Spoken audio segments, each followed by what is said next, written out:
Assalamualaikum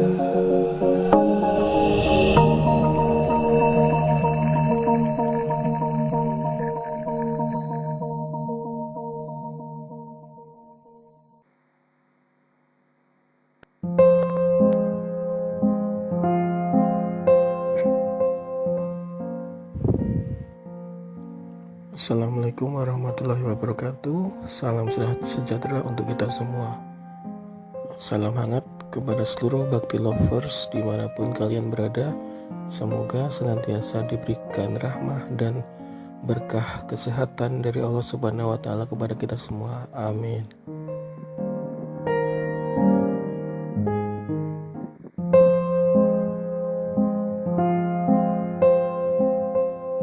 Seperti biasanya di hari yang indah dan cerah ini, teman-teman bakti lovers akan kembali ditemani oleh saya dalam acara Unek-unek berkualitas bersama Bakti. Baiklah, untuk unek-unek hari ini adalah bertema tentang hak dan kewajiban. Oleh karena itu, teman-teman bakti lovers dipersilahkan untuk membuka slide bab hak dan kewajiban.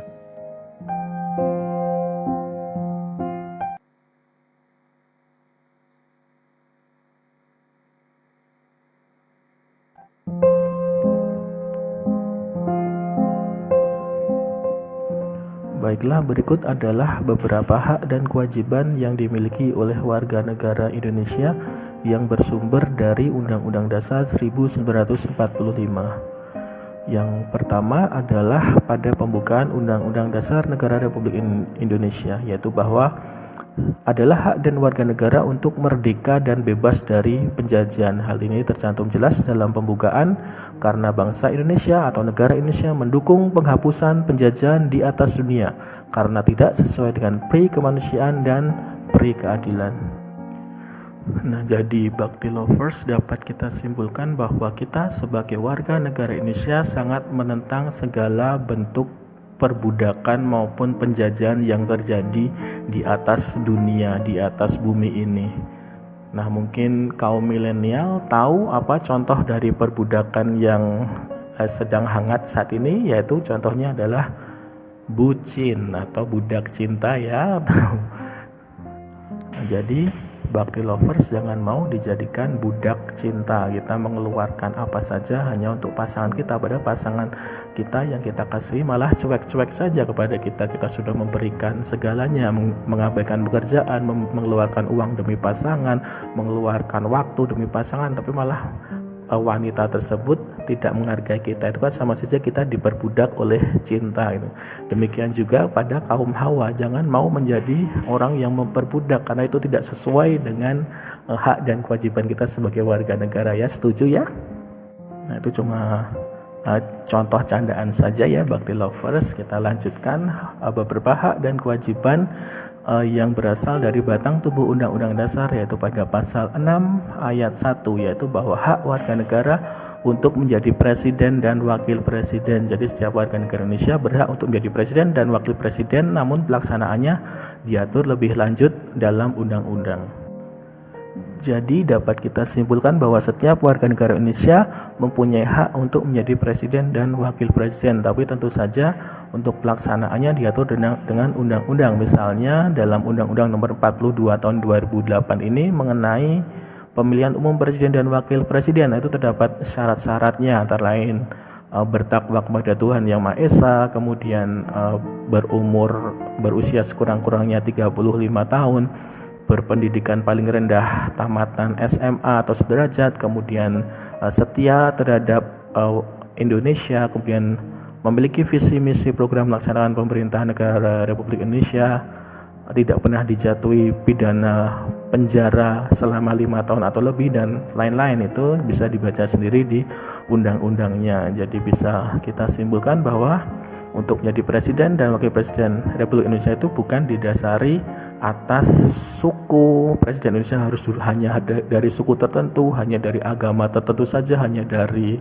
ras tertentu saja. Tidak seperti itu, karena setiap warga negara Indonesia berhak untuk menjadi presiden dan wakil presiden.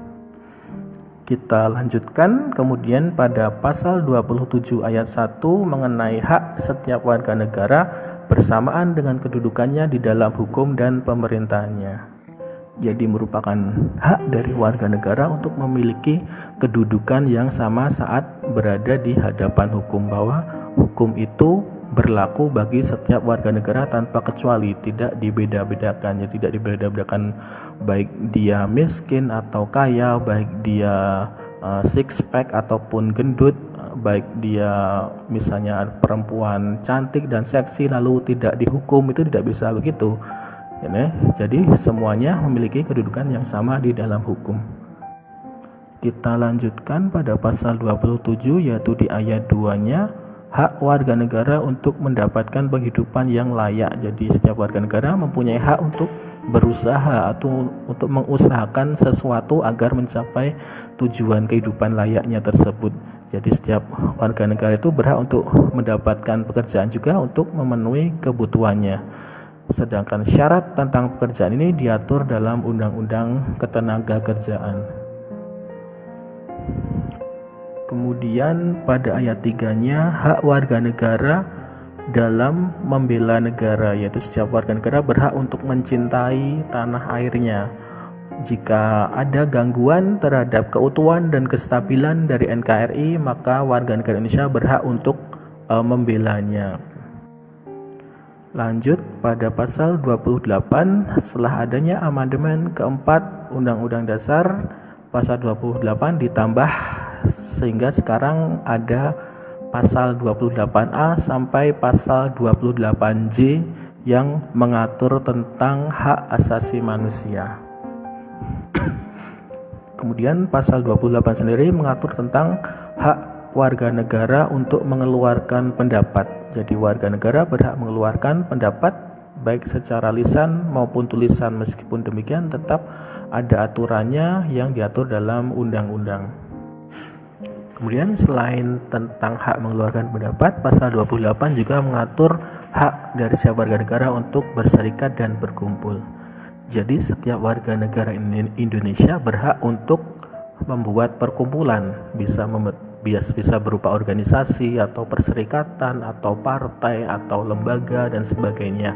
Namun tujuan dari perkumpulan tersebut tentunya harus sesuai dengan undang-undang. Nah, jadi kalau misalnya kita membuat geng, membuat perkumpulan, tapi tujuannya hanya untuk meresahkan masyarakat, tentu saja itu tidak boleh. Kita membuat geng bermotor hanya untuk mencuri, misalnya, itu tidak boleh. Kemudian kalau saat ini kita kan dilarang untuk berkumpul, ya kita patuh saja dengan kebijakan dari pemerintah, karena itu merupakan tugas dari pemerintah, dari negara untuk melindungi rakyatnya. Maka dari itu ini kita jangan berkumpul dulu untuk saat ini. Kemudian pada pasal 28A kita memasuki pada hak asasi manusia, yaitu pasal 28A dengan pasal 28J. Pasal 28A adalah hak warga negara untuk hidup. Jadi warga negara berhak untuk hidup.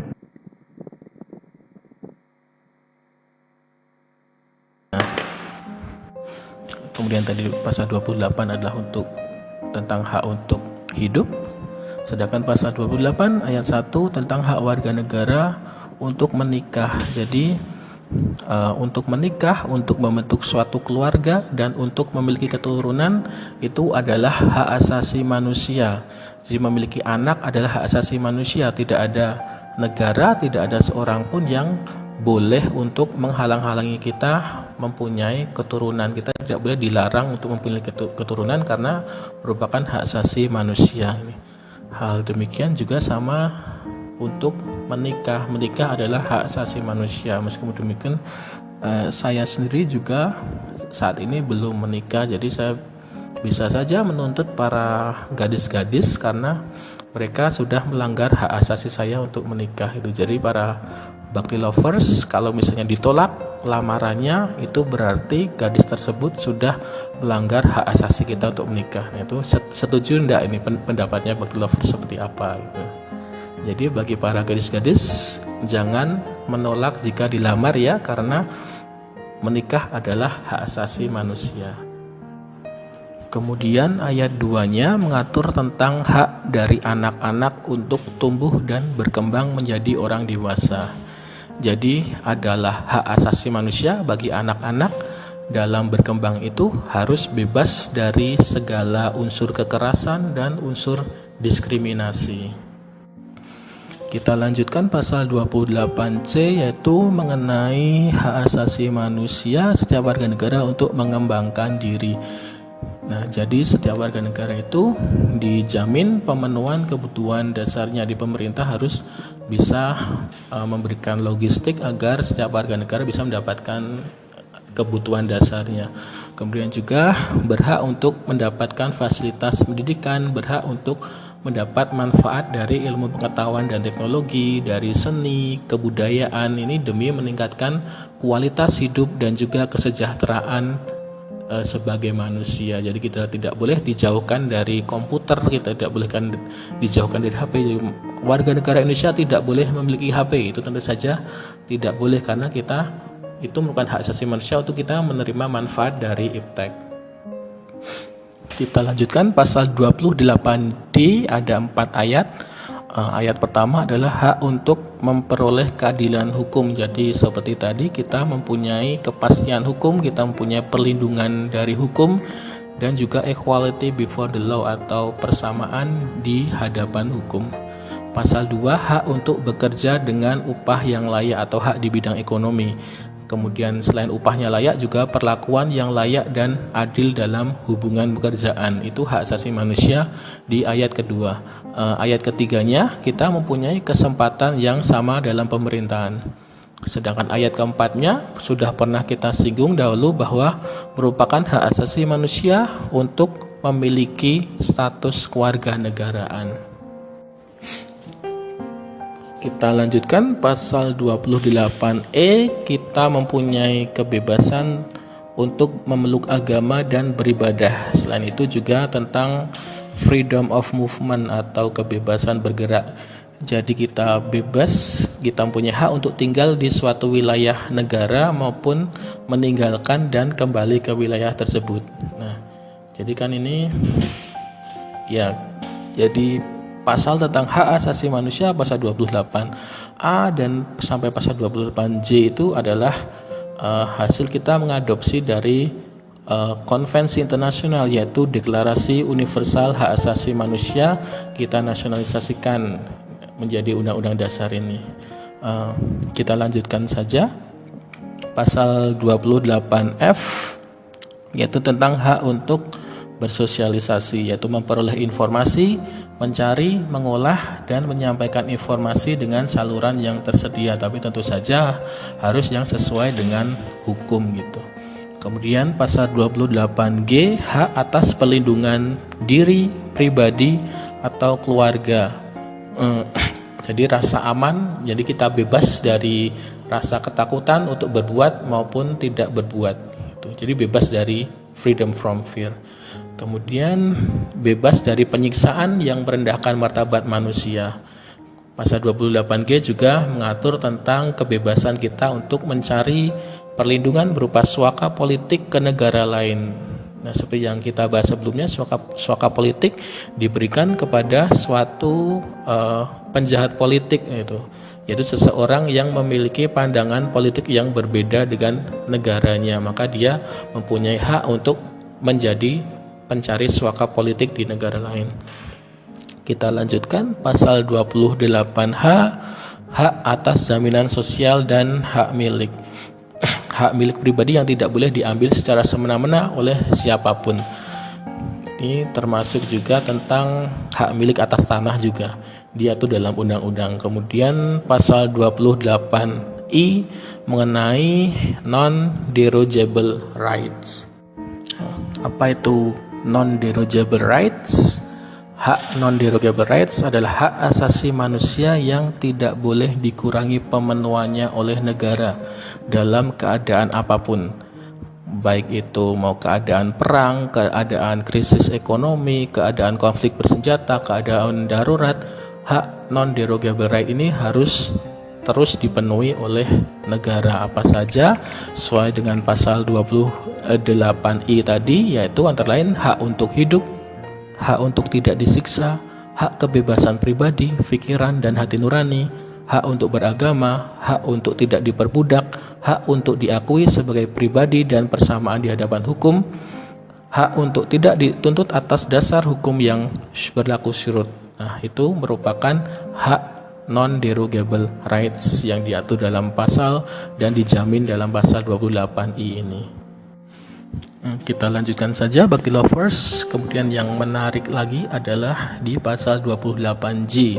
Jadi selain Undang-Undang Dasar itu mengatur tentang hak asasi manusia, juga tentang kewajiban yang bisa kita sebut sebagai kewajiban asasi manusia, yaitu di pasal 28J ada 2 ayat bahwa setiap orang wajib menghormati hak asasi manusia orang lain dalam tertib kehidupan bermasyarakat, berbangsa, dan bernegara. Jadi selain kita mempunyai hak, kita juga mempunyai kewajiban untuk menghormati hak asasi manusia kita. Hak kita tidak bebas sebebas-bebasnya, tapi hak kita juga dibatasi oleh hak dari orang lain. Kemudian pasal 2-nya, dalam menjalankan hak dan kebebasannya, setiap orang wajib tunduk kepada pembatasan yang ditetapkan oleh undang-undang semata-mata untuk penghormatan atas hak dan kebebasan orang lain dan untuk memenuhi tuntutan yang adil sesuai dengan pertimbangan moral, nilai-nilai agama, keamanan, dan ketertiban umum dalam suatu masyarakat yang demokratis. Jadi meskipun kita mempunyai hak asasi manusia, tapi tetap ada batasannya, yaitu apa? Yaitu kewajiban asasi manusia kita, kewajiban asasi kita sebagai manusia, yaitu ada dibatasi oleh hak asasi manusia orang lain, dibatasi oleh pertimbangan moral, dibatasi oleh nilai-nilai agama, dibatasi oleh pertimbangan keamanan demi ketertiban umum di dalam suatu masyarakat demokratis. Itulah batasan dari hak asasi manusia kita. Nah, jadi begitulah Bhakti Lovers tentang hak asasi manusia yang telah dijamin oleh konstitusi kita, Undang-Undang Dasar Negara Republik Indonesia tahun 1945. Kita lanjutkan saja di pasal 29 ayat 2-nya tentang hak warga negara untuk memeluk suatu agama dan juga beribadah menurut dengan agama dan keyakinannya tersebut. Jadi sesuai dengan sila pertama Pancasila kita bahwa Indonesia adalah negara yang berdasarkan pada ketuhanan yang Maha Esa, sehingga setiap warga negara berhak untuk memeluk agama masing-masing dan beribadah sesuai dengan agama dan kepercayaannya. Jadi kita tidak ada satupun yang boleh untuk menghalang-halangi warga negara lain untuk beribadah menurut agamanya masing-masing. Kemudian pasal 31 ayat 1, hak warga negara untuk mendapatkan pendidikan tanpa terkecuali. Jadi setiap warga negara berhak atas pendidikan demi mengembangkan hidupnya dan juga tentu saja mengembangkan bangsa juga melalui sesuai dengan tujuan negara, yaitu mencerdaskan kehidupan bangsa. Pasal 33 ayat 3 Undang-Undang Dasar adalah hak dari setiap warga negara untuk mendapatkan kemakmuran yang bersumber dari sumber daya alam yang terdapat di bumi Indonesia ini. Jadi meskipun sumber daya alam yang penting yang terdapat di tanah Indonesia itu dikuasai oleh negara, namun negara wajib menggunakannya sebesar-besarnya untuk kepentingan rakyat. Kemudian pasal 34 pada ayat 1-nya, hak dari setiap warga negara termasuk yang fakir miskin maupun anak terlantar agar dipelihara oleh negara. Kemudian masyarakat yang lemah dan tidak mampu akan dijamin oleh negara melalui sistem jaminan sosial. Sedangkan di ayat 3-nya, hak warga negara untuk mendapatkan fasilitas publik yang layak. Jadi negara bertanggung jawab untuk menyediakan fasilitas publik, pelayanan kesehatan misalnya, dan juga yang lainnya yang layak dan dapat digunakan untuk kepentingan setiap warga negara. Jadi meskipun tinggalnya di pelosok, tetap negara bertanggung jawab untuk menyediakan fasilitas-fasilitas pelayanan publik tersebut. Nah, jadi itulah Bhakti Lovers, hak-hak kita sebagai warga negara Indonesia yang tercantum dalam konstitusi kita. Kemudian dalam konstitusi kita bukan hanya mengatur tentang hak-hak kita saja, tapi juga tentang kewajiban kita sebagai warga negara. Jadi kita jangan hanya mau menuntut hak, tapi kita juga harus melaksanakan kewajiban kita. Dalam pasal-pasalnya, kewajiban kita sebagai warga negara antara lain terdapat di pasal 23A, yaitu tentang kewajiban untuk membayar pajak terhadap negara. Jadi negara itu berhak untuk memungut pajak dan juga pungutan resmi lainnya kepada warga negara sesuai dengan undang-undang yang berlaku. Tentu saja kita sebagai warga negara yang baik juga harus membayar pajak ini. Jadi kita jangan hanya menuntut menuntut hak kita, tapi kita juga harus melaksanakan kewajiban kita. Hak kita akan menjadi kewajiban bagi negara, sedangkan kewajiban kita akan menjadi hak dari negara. Seperti itulah maka ada dinamisme antara hak dan kewajiban. Kemudian di pasal 27 ayat 1 dan tadi, selain kita mempunyai persamaan kedudukan di dalam hukum, kita juga wajib untuk menjunjung hukum dan pemerintahan itu dengan tidak ada kecualinya. Jadi kita juga mempunyai kewajiban untuk menegakkan hukum. Jadi kalau kita dimintain jadi saksi, ya kita wajib untuk datang ke pengadilan dan lain-lain. Jadi itu adalah salah satu wujud kita menjunjung hukum dan pemerintahan. Kemudian di ayat 3-nya tentang kewajiban kita sebagai warga negara untuk membela negara. Jadi setiap warga negara wajib untuk membela negara bila terjadi suatu instabilitas dalam NKRI ini. Dengan ada atau tidaknya gangguan, warga negara wajib untuk mencintai tanah airnya. Jadi untuk saat ini mungkin belum ada, kita terutama di generasi milenial belum terdapat contohnya ya, tapi kalau di negara-negara lain kan ada, misalnya di Korea Selatan mereka ada wajib militer dan lain-lain. Kita belum ada program wajib militer tersebut. Tapi jika negara memintanya, maka kita juga harus juga harus semangat untuk melindungi negara kita. Kemudian kewajiban kita tentu saja di pasal 28J tadi, setiap orang wajib menghormati hak asasi manusia orang lain.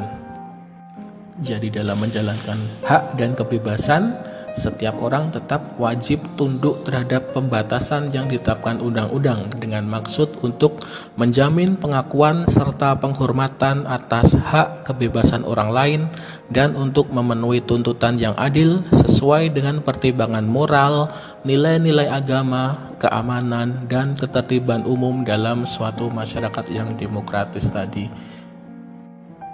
Selanjutnya, pada pasal 30 ayat 1 merupakan kewajiban dari setiap warga negara untuk membela pertahanan dan keamanan negara. Jadi setiap warga negara wajib untuk menjaga pertahanan keamanan negara, baik melalui suatu sistem pertahanan maupun sebagai pendukungnya. Kita lanjutkan pada pasal 31 ayat 2-nya, kewajiban warga negara untuk mengikuti pendidikan dasar. Nah, jadi itulah Bakti Lovers, unek-unek tentang hak dan kewajiban kita sebagai warga negara yang tercantum dalam Undang-Undang Dasar Negara Republik Indonesia.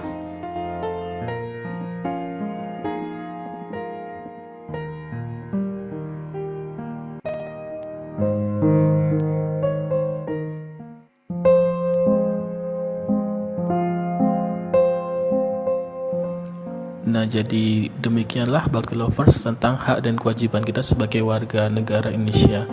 Nah, menurut Bakti Lovers bagaimana nih keadaan yang senyatanya, seprakteknya di lapangan di negara kita tentang hak dan kewajiban tersebut?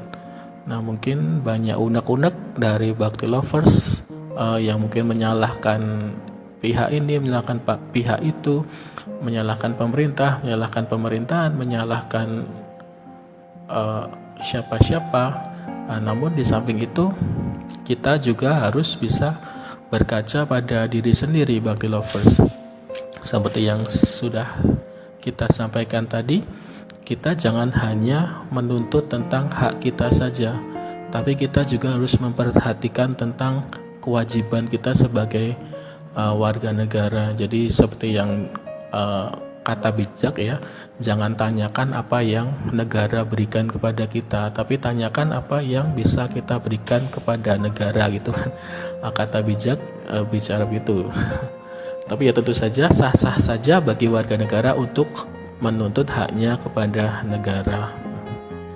Namun Bhakti Lovers, jika kita merenung mengenai fenomena yang terjadi saat ini, kita lebih melihat bahwa setiap orang itu lebih paham dengan budaya hak daripada budaya kewajiban. Jadi ada apa-apa selalu menuntut hak gitu, ham gitu, atau yang dikenal dengan namanya strong sense of entitlement, atau perasaan dari seseorang bahwa ia berhak untuk menerima sesuatu, di mana orang umum meyakini seharusnya dilakukan setelah berusaha terlebih dahulu gitu. Jadi kita merasa punya hak gitu, pokoknya hak, mentalitas gemar menuntut hak jika perlu dengan berbagai cara termasuk kekerasan. Sedangkan kitanya sendiri tidak mau atau malas saat dituntut menunaikan kewajiban. Lah strong sense of entitlement, merasa pede gitu dengan hak kita. Tapi apakah kita sudah mengerjakan kewajiban kita itu? Jadi itulah kalau kita lihat fenomena sekarang ini. Jadi sekali lagi seharusnya kita bisa tetap mengingat apa itu definisi dari hak itu.